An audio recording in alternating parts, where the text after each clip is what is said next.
这起案件真实发生在韩国，一个孩子突然从街边小吃店里冲了出来，喊着店老板娘疯了。附近的大哥听见后赶紧进店查看情况，结果看到孩子的妈妈转过头，满脸的恐慌，她的丈夫倒在地上，生命垂危。大哥看到那位女士手中握着的还在滴血的刀，他感到非常震惊。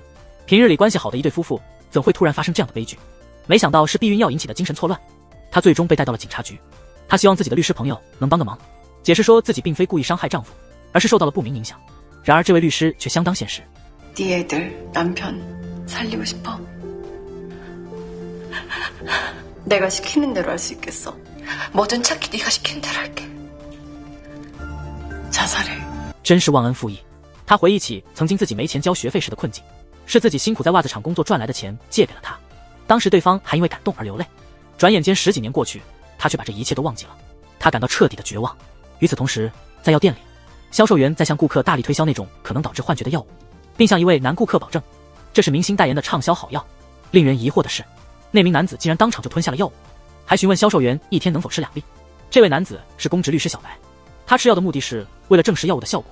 委托他的是药企的一名员工，员工因为揭露药品副作用而被解雇。服药许久的小白并未出现所说的幻觉反应，幸好秘书及时提醒他，这药对男性可能无效。就在这时，那位忘恩负义的女律师急匆匆赶来，她代表那家有问题的药企，提出了2500万和解金的条件。小白注意到她手上的昂贵手表，直言在韩国，资本是能解决问题的好工具，用一块手表就想息事宁人，太轻视女性的健康了。这个女人本来就是韩国律师圈的佼佼者，她高达92%的胜诉率足以证明她的能力。如果打官司，她显然很有把握获胜，但她的行为显然违背了律师的职业道德。临走时，小白出其不意地帮她矫正了头部。女律师没有意识到小白希望她能改过自新，反倒觉得这一扭挺舒服的。终于到了开庭的日子，小白没有取得任何关于药物副作用的确凿证据，他只能指控员工遭受了不公正的解雇，帮当事人争取劳动补偿。女律师却突然抛出了一个震撼弹，她已经暗中查明了药企代表和女员工的暧昧关系。法官通过询问也得到了确认的回答。女律师抓住了这个砝码，她认为女员工因为被提出分手而心存不满，报复性提起诉讼。尽管这曝光让药企代表的家庭关系受损，但她坚称这种道德问题并不会带来经济上的损失。当事人的处境真是悲惨，他明明在药企代表的电脑里发现了药品副作用报告，却无法提供任何证据，结果不仅败诉，还失去了声誉。这场官司的失败就像是药企代表给的一记耳光，责怪他在庭上公开了他的私生活。女律师反而觉得给老婆买个名牌包比赔偿金更加经济，这让他的上司再次认识到了他的能力。回到律所，会长立刻提议让他成为合伙人，首先得搞清楚人物关系。3位老头是亲兄弟，其中老2是律所的代表，老3是药企的代表，他们都隶属于同一个集团，集团会长是他们的大哥。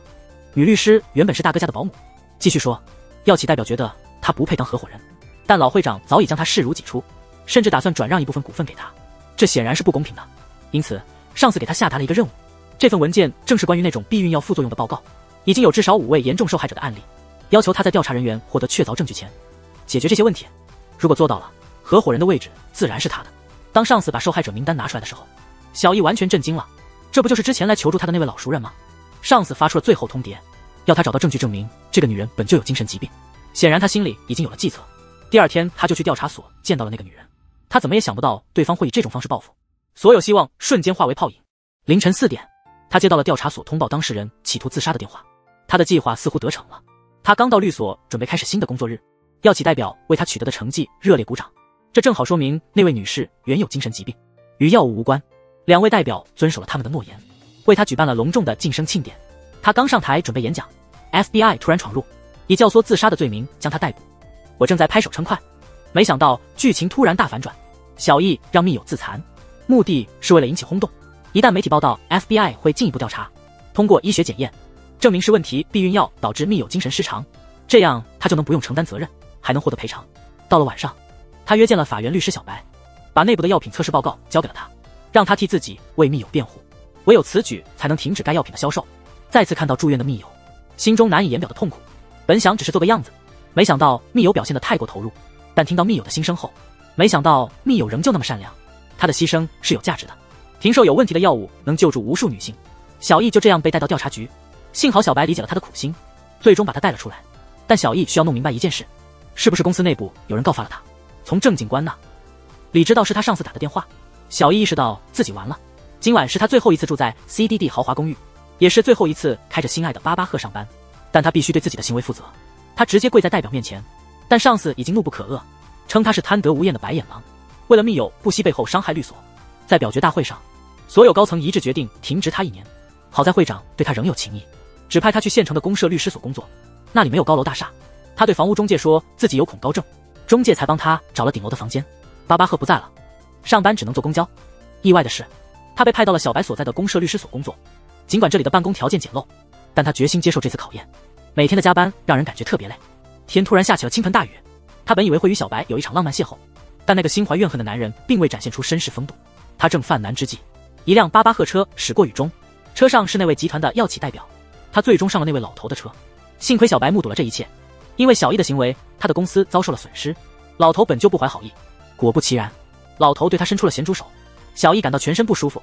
这位老头依旧我行我素，不仅落井下石，还趁机占便宜，命令司机驶向预定的酒店。这时候，一辆越野车挡住了前行的路，不系安全带的老头险些被甩出车外，车上掉下一条巨大的火腿。小白跟上车，将老头拖了出来，扔在瓢泼大雨中。原来是小白，他正要挥拳打向老头，小易及时阻止了他。小白之前注意到了老头的车牌，猜到他怀恨在心，想要报复，所以开车追了上来。这样的举动自然让女子感动，但他并没有马上跟小白回家，只是因为老头的行为而感到伤心落泪。深夜时分，老头突然打来电话，电话那头的声音似乎被什么堵住了。白发老头死了，死状非常奇异。小易在震惊的同时怀疑小白是凶手，他立刻追出去寻找小白，却见到调查人员正准备带走他。小易还没来得及说话，小子就让他拿出证据再开口。在调查所里，信里的调查员列举了诸多他杀老头的可能动机。小白对每项推测都表示认同，但是所有的指控都缺乏证据。于是小白从调查所里潇洒走出。老头的死因更加莫名其妙，他生前的最后一通电话是给小易打的，小易也成了嫌疑人，但调查所同样无证据。老头死了，倒也省事，两人把心思全投入到了工作上，给那对母子做无偿辩护让他们头疼不已。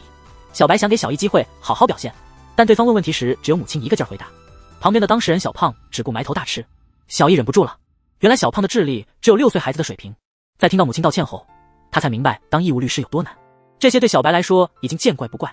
一向向前看齐的小易难以接受这种现状，他不想再待在这种记住不好也挣不到钱的地方。于是他联系了做记者的朋友，他打算用这对母子的故事来提升自己的知名度，这样就能通过老板的考核，重返高薪的工作岗位。得知小胖因为争夺蛋糕而刺伤他人，考虑到他的智商问题，他在老人面前承诺要为小胖做无罪辩护。开庭那天，他为当事人买了合适的衣服，小胖的母亲感动得无以复加。但小易只是为了让摄影师拍摄时更加上镜，他买了一包薯片给小胖，告诉他如果有人想抢，就得疯狂反抗。他本想通过小胖的异常行为吸引法官的注意，谁知小胖的表现出乎他的意料。小胖虽智商不高，但懂得感恩，对姐姐的好，他不会再次发疯。小易的复职计划泡汤了，小胖因为过失被判入狱1年半。小子发现他想利用这对可怜的母子来自我推广，认为小易无异于寒壁上的害虫，如果所有公社律师都像他这样，社会底层的人将永无公正待遇。小易表面上跟小白斗嘴，用一系列道理来反驳，但他的内心正被这个男人慢慢转变，最后还是决定再次为小胖辩护。这对母子的生活一直依靠政府补贴维持，日子艰难，入不敷出。老人捡垃圾时不小心脚受了伤，他拿出一个皱巴巴的信封，担心里面给儿子的零用钱被偷了。告别之际，老人送给小易一件特别的礼物，直到走出家门，小易才打开礼物看，几个水果和辣条被看清了，但这是这家人能给出的最珍贵的东西。见到小胖时，他发现这个大孩子完全不会自理，他把小易当成了另一个母亲，向他炫耀自己能穿好尿不湿。更意外的是，他把零花钱花在买了一块手表，虽然不懂得看时间，却要用来记录与妈妈相见的日子，这让小易感动。没几天，小胖的亲戚带来一只风筝，说小胖本来要送给他的，败诉后就没机会给了。看着风筝在天空中飞翔，小易想起了自己的童年。对智力只有6岁的小胖而言，他渴望的自由就是和妈妈在一起。就在这时，风筝挂在了电线上，他拿起扫把去取风筝，但他的身高达不到，干脆站上围墙试图够到。谁知道他竟然敢跳起来去戳，本该和扫把一起掉下来的，幸好及时有帅哥把他拉住，结果头撞到了帅哥的鼻子，帅哥瞬间翻白眼晕倒。他呼喊半天，帅哥才慢慢醒来，他却突然失忆了。小易生气到忘记了帅哥救了他2次，看着他流鼻血，一句谢谢都没说，反而认为这男人一直在跟踪他。小白无奈，只能告诉他自己2年前就住在对面楼上，这让小易更加不高兴，因为和小白共事数月，明明是邻居，他却每次下班都躲着他。小白也坦白自己讨厌他的原因，因为他这个公社律师只看重钱，他一个包就是他1年的工资，然而这些钱都是牺牲职业道德换来的。小易没有争辩，不在意多一个小白讨厌他，他心情本就糟糕，接了个电话，一个70多岁老人的请求，他说自己随手拍照，结果被捕了，还尖酸刻薄地要求小易帮他辩无罪。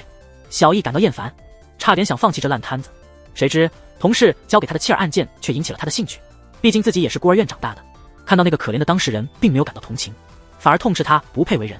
但那女人也讲述了自己遗弃孩子的辛酸，她自己原本也是孤儿，怀孕后被男友无情抛弃，孩子是未婚生的，她因为有了新男友才不得已放弃孩子。她虽不值得同情，但毕竟都是女人，为何要互相难为？即使再怎么辩护，她也难逃牢狱之灾。在韩国，遗弃孩子是重罪。小易原本打算让她出狱后去蛋糕店工作，没想到那女人说她又怀孕了。小易无语，但在韩国堕胎是违法的。那女人承诺这次会好好抚养孩子，可是先前的孩子连户口都没上。一向看重金钱的小易亲自帮新生儿取名并登记，为婴儿找到了领养家庭，帮助底层人民无偿奔波。他急切地想回到高薪工作，希望记者朋友能报道他的好事。对方却说这样的故事没人关注，说写些财阀家庭的小狗更吸引人。这是韩国的现状，韩国财阀依旧坐稳霸主宝座，集团会长从不将手下视为人。更甚的是，一旦亲生儿子让他不满，就拿起高尔夫球杆往他头上打。那些财阀少爷本来就是废物，没了父亲连保姆费都付不起，结果找了个愿意拖欠工资的聋哑保姆。已经半年了，保姆急需钱给儿子做手术，面对保姆的苦楚，财阀少爷仍旧无动于衷。但是在整理少爷房间时，保姆发现了一个纸盒，打开一看，里面竟是满满一箱子钱。明明有钱还拖欠他的工资，大姐干脆把钱都拿走了。财阀少爷没商量，直接告他上法庭。14岁的孩子来求他，让他的妈妈一马平川。谁知少爷竟然对这孩子提出条件，他不知道孩子请了一位义务律师，这律师受不了少爷的行为，一气之下把少爷打得鼻青脸肿。少爷平时嚣张，这次没了老爸罩着，他怕这位名叫小白的律师控告他伤害未成年，于是就跪下求和解。本以为事情可以就此结束，却不料大姐以前也干过偷窃的事，她曾偷过超市的奶粉和尿不湿。这个前科让2位义务律师辩护起来头疼，不过他们决心一起帮这对母子。那个还在上初中的孩子懂事的让人心疼，他不跟财阀少爷计较，只希望母亲能免受牢狱之苦。这位名叫小易的律师是他们的希望。在法庭上，检察官以累犯的名义控告孩子的妈妈，小易要证明他在财阀家的所作所为不算偷盗，这样他就不会被判为累犯。小易把母子俩的困境讲述给法庭听后，检察官认为他是在利用同情牌，结果检方和辩方在法庭上大打口水战，吵了一整夜，直到陪审团都散了。检察官也是口干舌燥，法官累得直接睡着了。被叫醒的法官受不了检察官的死板，说把这些穷人送进监狱有什么用？能拿到多少业绩奖金呢？检察官才改变了起诉书，大姐也就免于坐牢，只需缴纳200万韩币罚款。小易和小白都是为穷人免费辩护，加班加点。小白看到了小易的转变，他不再是那个只看钱的律师了。为了庆祝他们的成功，两人决定去喝一杯。财阀少爷那边就惨了，一个保姆都对付不来，少爷名声扫地。他老爸本想再教训教训那废物儿子，但这次老头子停了手，决定帮他儿子挽回面子，同时想给那2个低收入的公社律师点颜色看看。出乎意料的是，就在老头子舒舒服服的时候，柔弱的双手忽然变得粗糙无比。等到老人反应过来，一切都太晚了。一个和小白身形极为相似的男人，一路把老人拖到他那栋豪宅的湖边，决心要让他尝一尝自家污水沟的滋味。但老人一旦被按入水中，就再也没能浮上来。这宗连环谋杀案被媒体大肆报道之后，引起了韩国上层的关注，迅速派出了一位顶级女侦查员，切莫以貌取人。因为这出戏根本没用过任何美颜滤镜，死者全都是同一年龄段的富翁，断定杀手对富人怀有极端的仇恨，只需查明第一个老头的死因，案子就能告一段落。但韩国警察的智商总体偏低，女侦查员一直看不上他们，她独自前往死者的别墅调查现场，这里正是第一个老头被害的地点，没有任何强行闯入房间的迹象，这表明死者是自己为凶手开门的，因此推断凶手肯定是熟人。老头只是每周末来这里和大学生约会，但这次因为女方的私事，直到第2天早上才来，而且是他发现老人尸体后报警的。现在女大学生作案的嫌疑已被排除，那么凶手一定是了解老头生活习惯的人，但他周围的人都经过了调查，都有不在犯罪现场的证据，只剩下一种可能，老头被人跟踪了。幸好他公司4周都是监控探头，最终发现了一辆可疑的车，这车正是男主角左石白的，并且1个月前就开始跟踪老头。但这位女侦员不是普通的警察，她没有因为这点线索就急于抓人，反而找到了和老头有过官司纠纷的女性。这个主动2字印证了女侦员的推测，既然有过接触，那么老头生前亲自开门给左石白也在情理之中，但目前还缺少直接的证据。正在此时，他接到了同事的电话，又有一个老头被发现死在海边，死者是一家保育院的院长，成为了以同样手法遇害的第3位富豪老人。这进一步激发了女侦员破案的兴趣，她匆忙赶到了老人生前的工作场所，惊奇地发现2位死者生前有往来。她只想弄明白一件事情，左石白是否与那位去世的院长有过往来。在确认了这一点之后，左世白与第3位老人的死因便联系起来了。那第2位老人怎么样呢？也就是先前发现在臭水沟的那位，立即联系了那位老人的儿子来了解详细情况。如果你看过上集，你会知道这位富二代与左世白有过纠纷，在女侦查员紧逼下，富二代承认脸上的伤是左世白造成的。果不其然，又牵扯到了左世白。接下来要探究他的作案动机。这个人就是小白的同事小易。难道是第一个去世的老人曾经欺负过小易吗？小白会不会出于报复而行凶？他们之间原本只是普通同事关系，显然这不足以成为左世白杀害老人的动机。当女侦查员展示了小白跟踪死者的证据，小易露出了惊讶的表情。作为同一家公社律所的同事，他们每天一起工作，甚至住在同一栋楼里。几乎在每一次案件发生时，小易都无法提供自己不在现场的证据。他不敢相信这个极其善良的公社律师会是杀害多位富豪老人的凶手。那位刚从警校毕业的女孩想成为一名警察，但局长却要求她去 KTV 面试。为了工作，她不得不进入那些灯红酒绿的场所。然而醉酒之后的局长并没有好意，这个女孩才真正看清了局长的真面目。想要反悔，但为时已晚。她当场遭到了老人的侮辱。8年后，她的母亲为她找了一位义务律师，因为当年败诉，女儿进了精神病院，家里所有积蓄都花光了。小易在听完当事人的遭遇之后，好奇当初是哪位无底线的律师为局长辩护，而那正是小易工作了10年的地方。他赶紧打电话给以前的同事要调取资料。小易万万没想到，当年的案件竟然是自己负责的。他回忆起了和上司勾结的往事，为了那笔丰厚的辩护费，他完全相信了局长的一面之词。如今在义务律师所工作，他才领悟到了小白曾说的那些话的含义。自己的法律知识成了保护有钱人的工具。他觉得自己欠受害者一个道歉。那个满怀警察梦的女孩已经不再是曾经的自己。小易袒露，他便是当年代理局长辩护的律师。这个事实对那位精神承受重击的女士造成了再次的创伤。他无法相信一个道德沦丧的人会无偿帮他伸张正义，因为那个局长还是原来的那个局长，他的权力甚至变得更大了。小易悄悄回到了他以前工作的律所，他希望找到当年的案件文件来将局长绳之以法。但是追诉期快要到了，按照韩国的法律，尽管如此，他并不感到担忧，因为一阵不祥的寒风已经向局长的别墅袭来。老头子听到门铃声，急忙去开门，来人竟是一个熟面孔。他还没来得及做出任何反应，就被直接拖进了自己家的浴室，与前3位老人享受了同样的待遇。不过他命大，未遂身亡。女侦探第2天一早就赶到了现场。胖子表示，邻居昨晚就发现了局长，及时送医，现在还有气息，现场没有遗留任何有价值的线索。胖子坚信凶手就是左世白，女侦探也一直怀疑，但苦于缺乏直接证据。胖子认为左世白的作案动机是想成为现代救世主，他选择成为公社律师，正是为了帮助弱者对抗强者。女侦探显然对这种说法不予认同，她决定亲自去见见这个神秘的男人。他不仅法律知识渊博，智商还高达139。没有直接的证据，女侦探只能非常礼貌。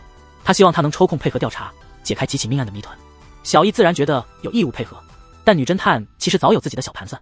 小白刚将喝完的咖啡纸杯扔入垃圾桶，女侦探马上偷偷将它捡了起来，目的是为了获取他的 DNA 样本。经过几日的对比分析，工作人员在第2个受害者现场找到了与左世白 DNA 吻合的样本，这成了逮捕小易的有力理由。胖子对这个总是趾高气扬的律师早就不满，亲自将他带走时，他感到非常得意。小易仍然不愿相信小白就是凶手，他匆忙找到女侦探，希望说明真相，却被女侦探斥责了。女侦探告诉他也要准备接受调查，2个高智商人物的较量就此展开。女侦探提出了第1项证据，她质问为何要跟踪第1个死去的老人。尾随虽然非法，但作为律师，为了胜诉了解对手是必要的。这番解释似乎情理之中，勉强能证明小白与第1位老人的死亡无关。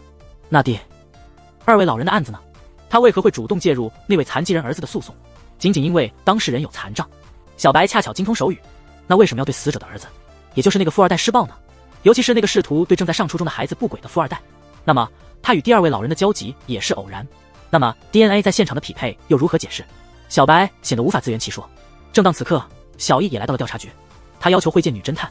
他展示了他与小白在烧烤店的消费记录，虽然那晚喝得烂醉如泥，但支付时间和监控视频肯定不会撒谎，这可以清晰证实案发时小白不在现场。这样一来，现场的 DNA 匹配成了一个谜团。女侦探不会就此放弃，尤其是考虑到最近被折磨到医院昏迷的局长，他与小白之间也有牵连。他追问为何在前几天跟踪局长的车，小白辩称他根本不知道那是局长，只是单纯不喜欢那位司机的霸道行为。左世白的所有回答都严密无瑕，所有嫌疑似乎都被洗清了。胖子代表了典型的韩国警察，认定这小子在进行高智商的诡辩，这让女侦探感到哑口无言。他被上级派来，正是因为意识到了手下们的无能。正在这时，一个同事冲进来告知，拘捕令被检察院驳回了，这让所有办案人员都沮丧不已。当小白被释放时，已经坐在凳子上昏昏欲睡的小易，他们一同走出调查局10天已经大亮。小易始终无法完全理解这位始终神秘的男人，他忍不住询问了起来。当儿子回家看到自己的父亲被捆绑在凳子上，含恨而死，焦黑的脚趾头还连着一根电线。任何人在这种情况下都会选择报警，但当管家掏出手机准备拨号时，男人立刻制止了他，理由是老父亲不应该死得那么不体面，还让管家帮忙清理现场。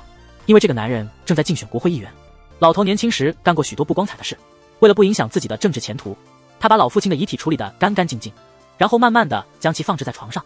他打算伪造一场看似自然的死亡，但是管家已经报了警。议员威胁管家说，如果他告诉警察真相，就会对他的家人不利。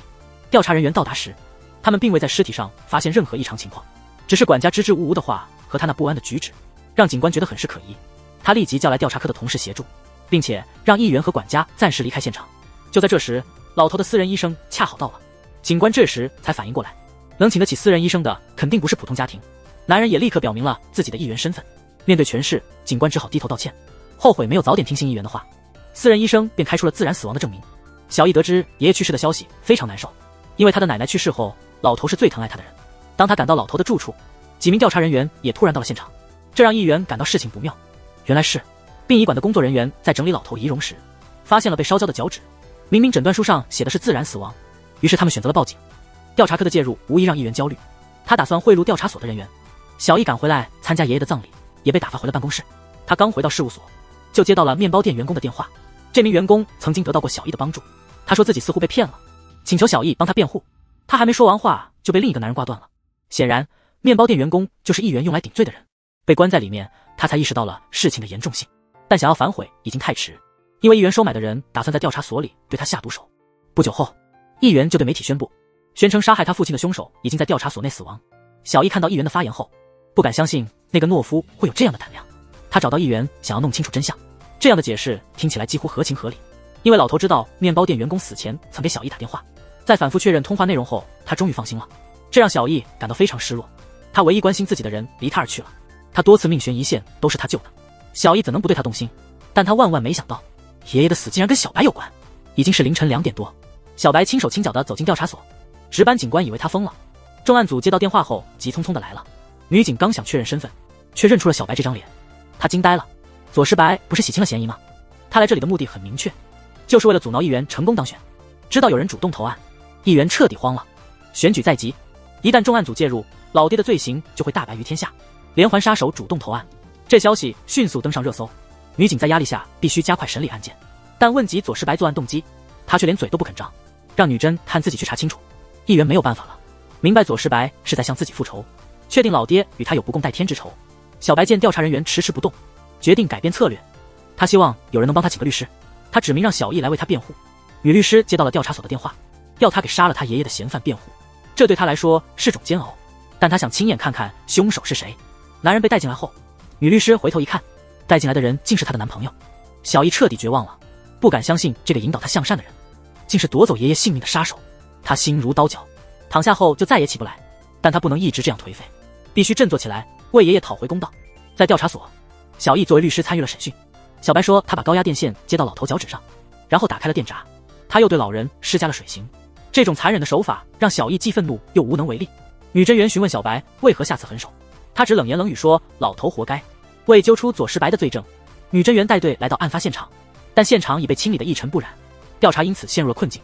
小易决心要让左石白为祖父之死付出代价，他打算动用一生所学让法官对他重判。他要弄清楚男友杀害祖父的真实理由。他首先去了左石白的房东家，房东因失去小白的消息哭得悲伤。小易想告诉房东小白已经被捕，但又不忍心直说，他希望从房东那儿找到左石白身份的线索。房东奶奶患有严重的记忆障碍，左石白是他在这世上最亲的人。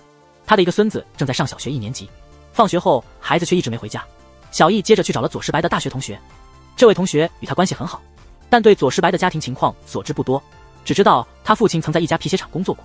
小易立刻去找那家皮鞋厂的员工了解详细情况，确认了姓左的那位同事已在美国去世。但当小易说他的儿子已回国时，老员工讥讽地笑了。那位同事的儿子在1年级就已经意外去世，他因此才选择移民美国。小易这才恍然大悟，房东奶奶的1年级孙子正是左石白。眼前这个左石白仅仅是借用了他的身份，他隐姓埋名全是为了复仇。开饺子店的男主的哥哥，原来是整个故事的大反派。他有一个非常顺从的员工，所有脏活累活都是他干，简简单单几个饺子就能满足他，连剪头发的钱都不给，更不用说支付工资了。晚上还唆使他去杀人，将嚣张跋扈的财阀老头一个个按在水里腌制死亡。而老板则在一旁录像。他们就这样结束了3位老头的生命。常在河边走，总会湿鞋。当他们打算继续对第4个老头下手时，照旧的手段，一样的折磨。这个老头本注定无法幸免。他们刚离开没多久，邻居便发现了奄奄一息的局长。局长被紧急送医，出乎意料的挺了过来。饺子店老板察觉到事情可能暴露，便立刻潜入了另一个敌人的豪宅，亲自结束了那个权势滔天的老头的生命。而且作案手法与员工如出一辙，他意图将责任推给员工。深夜，他领着胡子男人来到医院外，命令他去杀掉那个幸存的局长。这时胡子男人才意识到自己似乎失忆了。局长说他们曾是老同事，李东痞原来是调查科的科长。这个真相让他难以接受。他回想起之前被他杀害的老头们，他们也曾说过同样的话。他意识到自己失忆后被饺子店老板操纵。当他的思绪陷入混沌，局长抓起一瓶盐水狠狠砸向他的头部，李东痞就这样昏迷过去。局长立即呼叫医生求助，但进来的人却是饺子店老板。他并没有杀掉局长，只是给了他一剂镇静剂，然后将李东痞带出了医院，故意留下了目击者和监控录像。第二天，调查人员赶到，局长坚称袭击他的正是失踪多年的李东痞。而随后进来的医生，他的意识开始变得模糊。出现的这个人物令女侦探甄苑再次感到困惑。被带回的李东痞在这时候苏醒，老板已经等了很久，准备把所有真相告诉他。李东痞还是调查科科长时，遭受了刑讯逼供，以追求业绩，甚至用高压电线折磨他，造成了终生的伤残。这是李东痞难以置信的。他不明白调查科长怎会落得如此田地。老板透露他当年酗酒成性，精神失常，被开除后生活颓废不堪，于是他被收纳进了饺子店里打工。李东痞不相信老板的话，没人会接纳自己的仇敌，老板却笑着给出了解释。李东痞这才恍然大悟，他想反抗，但已经太迟。老板拿出了电击器，迅速将他电晕。当侦探们赶到现场时，老板已经不见踪影。电视上不断重播李东痞作案的画面，铁证如山，女侦探甄苑震惊。而李东痞被绑在沙发上，这样一来，老板成功把所有罪名都推到了李东痞身上，巧妙利用了对手，清除了所有仇敌。李东痞本就有精神问题，女侦探对他的供词半信半疑，案件调查又一次陷入停滞。男主角左世白突然出现在警局自首，他承担了所有罪行。女警问及作案动机，他只说那些老头该死，之后就闭口不言。这是为了误导侦探们，为他哥哥争取逃跑时间。最终死去的老人对女主角有恩情，难以接受的是，夺走爷爷性命的男人刚好是自己的男朋友。他决心查明男友的动机，他要求法官判他终身监禁。他早就知道饺子店老板是左世白的哥哥，他潜入店内找到了线索，推断兄弟俩共同作案。那么这对兄弟与老人之间究竟有何深仇大恨？从饺子店带回的照片中发现端倪，老板年轻时的工作服，他曾在某处见过那身工作服，独自一人前往墓地。每次祭奠，旁边年轻女孩格外显眼，她衣服上的工厂名正与左家兄弟的衣服上的相同，完全一样，好像总是故意被摆放的不正。出于好奇，他打开了相框，另一半照片竟是开饺子店的左氏兄弟之一。他决心查清这个女人是谁，拨遍了店里所有的电话，最后终于联系上了老板以前的工友，他们曾在同一家工厂工作。照片里的女人是饺子店老板未娶的妻子段希翠，曾是工厂里出了名的美人。就在他们婚礼前几天，段希翠被一名议员侵害，未婚妻选择了自杀，饺子店老板遭到了逮捕和严刑逼供。小易这才明白，老板不敢找议员报仇，转而对爷爷复仇。他想明白左世白和段希翠的关系，于是去了左世白房东的家。尽管小卖部的招牌破烂不堪，但段希翠几个字还是很清晰。小易一提到段希翠，老人的情绪立刻变得激动。依据老人家断断续续的记忆，小易得出结论，去世的段希翠是房东的女儿，也是左世白的姐姐。左世白和他姐夫杀害爷爷，似乎说得通。想知道爷爷究竟对他们家做了什么，他找到了爷爷的孙女。这个女人曾在老头死时当着小易的面说老头活该。小易追问之下，他同样情绪失控，说出了另一个真相。在他岁那年，他的祖母给爷爷当保姆，无意中发现了爷爷的秘密。正当他准备离开别墅带着秘密时，亲眼目睹爷爷把他祖母推下楼梯，虽然还有一口气，却被打死。这个真相使小易极度痛苦。杀害祖母的凶手装作好人把他养大，而他也为那凶手的企业辛苦多年。小易深感内疚，在祖母的坟前泣不成声，直到天亮，决心要为祖母伸张正义，即使加害者已经去世，也必须让他的罪行曝光。他携带着收集的种种真相，再次拜访了左世白。这次他们之间没有了对立，小易把自己了解的真相说了出来，希望左世白能够讲出当年的事。左世白含泪回忆了那段往事。姐夫原本想替姐姐讨回公道，结果却害了全家。他们的父亲也被带走，受尽刑讯逼供，目睹父亲被折磨至脚趾发黑，母亲因此精神错乱，自己只能跟随姐夫艰难生存。根本原因都是因为30年前的那些办案人员。调查所的主管正是抚养小易长大的老人。事件的真相终于大白， 2位受害者的子孙都已泣不成声。这次小易也要帮左世白讨回公道，但他不知道的是，调查所至今未找到左世白有罪的证据。他向女侦探坦诚了一切，如果可能的话，他希望能将那些人千刀万剐。但他学习法律，正是为了让加害者受到法律的惩罚。宇真院对左世白家族的不幸感同身受，毕竟这些事情都是发生在韩国的真实历史，他们没有理由继续拘留左世白。左世白终于可以离开调查所，但另一方面，姐夫并未打算放弃，他决定向曾侵犯未婚妻的人算旧账。那位议员仍忙于竞选，突然收到的短信让他心惊，打开一看，是左世白的姐夫杀害他父亲的视频。视频旁白还详细说明了他们父子年前的罪行。他联系议员要求见面，若不赴约就会把视频公布到网上，这让正忙于竞选的议员焦虑不已，不得不面对左世白的姐夫。议员坦诚自己从未有意杀害他和他父亲，他们只需给出一个真诚的道歉。虽然这话激怒了左世白的姐夫，但他依旧强自镇定，因为已经暗设摄像头在身上，目的是要捕捉议员的真面目。当议员怒不可遏凑钱欲置他于死地时，左世白和小一恰好赶到现场，他抓准时机，迅速把议员拉向墙边，然后毫不犹豫地倒地。这是为了摄像头能录下议员推他的瞬间。左世白的姐夫成了剧中最钟情的男人，为了给未婚妻复仇，他未曾放过任何一个恶人，直至生命的终结。脑海中依旧回放着那些往日的美好时光，这样的结局对他而言是圆满的。以自己的生命为议员增添了一宗罪行，但令人遗憾的是，议员虽背负2条人命，最终只被韩国法律判处了10年监禁。他们坐在韩国最高法院的辩护席上，那些曾被财阀老头欺凌的受害者都来到了庭审旁听。小一要为死去的奶奶以及小白的父亲和姐姐进行辩护。尽管被告无法来到法庭，但他们的罪行不该因他们死亡就此被赦免。